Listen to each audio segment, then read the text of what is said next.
Suriah, pusat kekristenan yang hampir punah. Tahukah Anda bahwa orang Kristen di wilayah Suriah yang kita kenal saat ini di zaman Alkitab disebut dengan jemaat dari Antiokhia?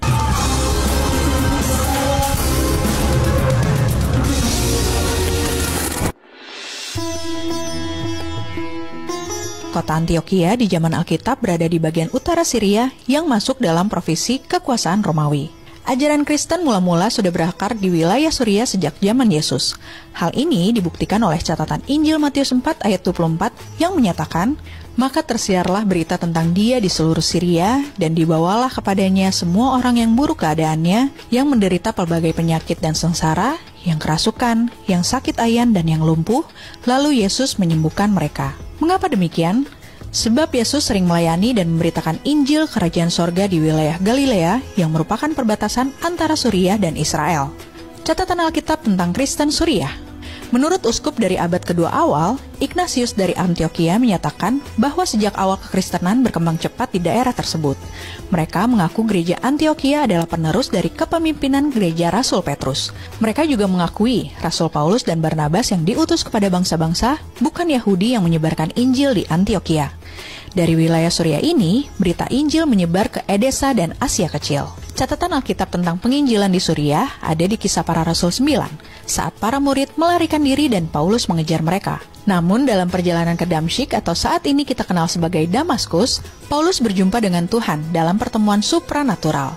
Damaskus saat ini merupakan kota terbesar dan ibu kota negara Suriah. Yang menarik, bahasa Aramaik, bahasa yang digunakan di zaman Yesus, merupakan salah satu bahasa asli wilayah Suriah. Mereka saat ini menyebutnya dengan bahasa Suryani atau bahasa Aram Timur yang pernah digunakan di sebagian besar wilayah Arab Timur. Di masa kejayaan, kekristenan mencapai 75% populasi Suriah. Wilayah Antiokhia merupakan kota perdagangan dan juga daerah pertanian yang subur. Dalam perkembangannya, kekristenan di wilayah ini disesuaikan dengan budaya Greko-Romawi dan pengaruh Kristen Damaskus. Dari abad ke-4 hingga 5, muncul gereja dalam bentuk biara-biara. Salah satu yang terbesar adalah aliran Jakobit Suriah, dengan pengaruh ajaran James Yakobus Baradai, uskup Edessa. Selain itu juga ada aliran lain yang setia dengan Kekaisaran Bizantium dengan gereja yang terpusat di Roma, mereka sering disebut sebagai Kristen Melkite. Saat itu populasi orang Kristen mencapai 75% dari keseluruhan penduduk. Kekristenan Suriah mulai menurun. Pada tahun 526 dan 528, dua gempa bumi besar terjadi di wilayah ini, yang merenggut korban jiwa hingga 250.000 orang. Setelah itu terjadi invasi Persia, yang membuat aliran Jakobit semakin menjauh dari pengaruh Yunani. Perang dan bencana membuat populasi di wilayah Suriah berkurang dengan cepat. Selain itu, karena terjadinya perpecahan gereja pada peristiwa skisma, juga di bawah tekanan dan pemerintahan Kekaisaran Persia, jumlah umat Kristen Suriah mengalami penurunan yang tajam. Walau demikian, gereja dan orang Kristen masih bisa bertahan.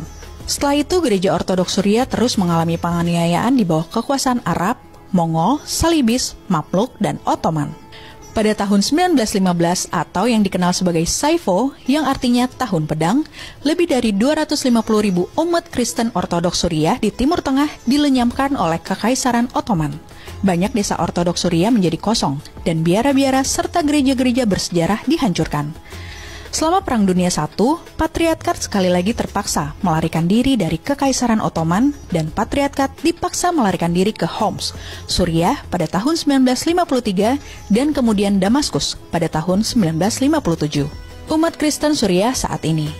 Di tahun 2011, setelah jatuhnya Presiden Bashar al-Assad, konflik berkepanjangan terjadi di Suriah.